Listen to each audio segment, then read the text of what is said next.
Hello and welcome, fabulous sky watchers of cyberspace. This is your wish upon Botein, Star Magic Angel ENEDIEL video during Lunar Mansion number 2, which is the belly of Aries. This lunar mansion, when activated, is for reconciliation with rivals, locating concealed possessions, or water witching. I'm Pastor Rosemary, the Astrology Angel. Thank you for joining us. Now, this is your wish upon a star. Lunar horoscope, when lunar voyagers to the second lunar mansion dwelling in the middle portion of the sign of Aries the Ram, bringing a tranquility and yet a forcefully independent strength of mind, connection to collective consciousness, appeasement, thoughtfulness, understanding, and compromise. Lunar Mansion 2 is magically activated when the moon transits this mansion of the moon. Use projective magic during a waxing moon, or receptive magic when in the course of a waning moon. Also, in the time of a new moon, either complete receptive magic spells just before the new moon occurs or begin projective magic ritual just after the new moon. For the time of the full moon, either complete projective magic rituals just before the full moon occurs or begin receptive magic spells just after the full moon. Now, Luna will be in Aries at 12 degrees, 51 minutes, 22 seconds to Aries 25 degrees, 42 minutes and 51 seconds. This is according to Abraham. The star to wish upon inside the second mansion of the moon, Botein, is named Botein. It dwells in the belly of Aries, according to Warnock. Ask the angel of Delta Orietis, who is named ENEDIEL, to bring reconciliation to a conflict you wish resolved between any rival and yourself that you wish to be exculpated. Sorceresses and sorcerers create representations to locate concealed resources and possessions, and also to water witch for underground water sources and aquifers, to thwart construction, to fortify detention centers, and to provoke angry rants of the individual opposed one to another. Okay, now, to persuade ENEDIEL to create harmony and alliance between oneself and another, a rendering of a king wearing a crown upon his head is recommended by Warnock.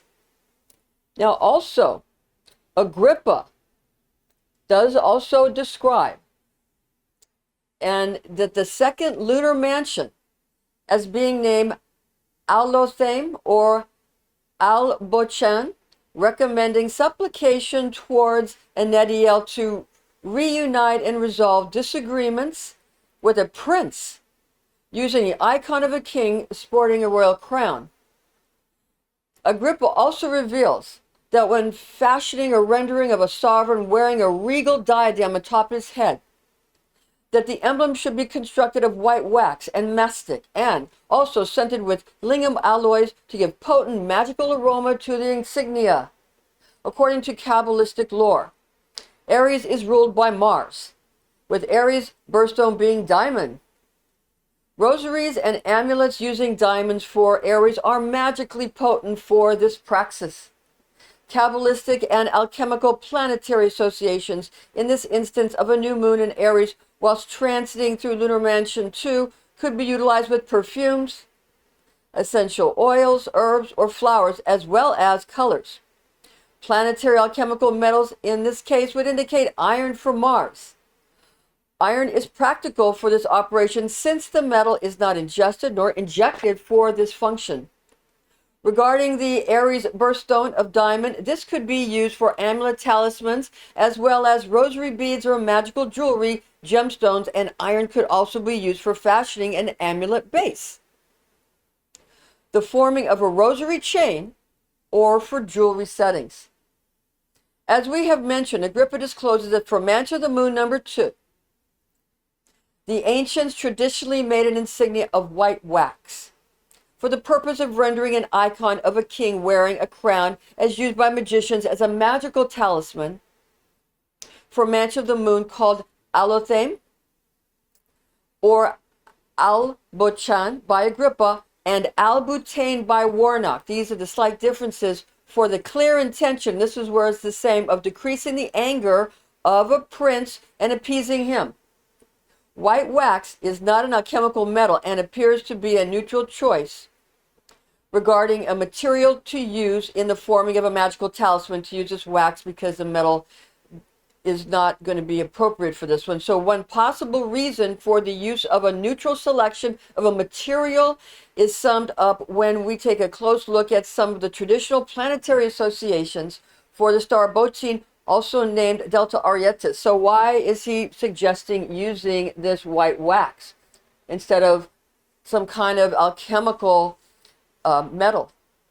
It's important to note here that according to Vivian Irwood Robson, author of the book The Fixed Stars and Constellations in Astrology, the Greek astronomer Ptolemy gives the precise planetary attributes to stars located in various portions of the constellation of the Ram.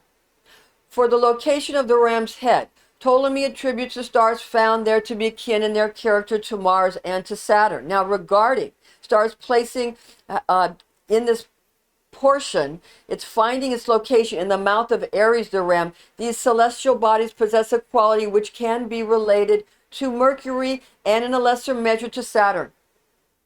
Concerning stars in the near by stars of this mansion, concerning all the ones that span within this particular area, and this is going to be near the rear foot of the Ram, their natures are analogous with Mars. Pertaining to stars located in the tail of the Ram, these are attributed to Venus. Now, the star Botein or Delta Arietis is located in the back thigh region of the Ram. There is not an exact mention of this specific portion of Aries given by Ptolemy, according to Vivian Irwood Robson. At this juncture, the magician could use a section of the body of the constellation of Aries found nearest to the hind thigh of the Ram to determine what alchemical planetary metal to utilize when creating a talisman. The mouth points towards the rear thigh. The hind foot is somewhat close to the back thigh, and the tail is also rather near the hind thigh. With that said, another way to select an alchemical metal would be to choose the planetary nature which most satisfies the magical desire of soothing and calming into harmony with the royal prince.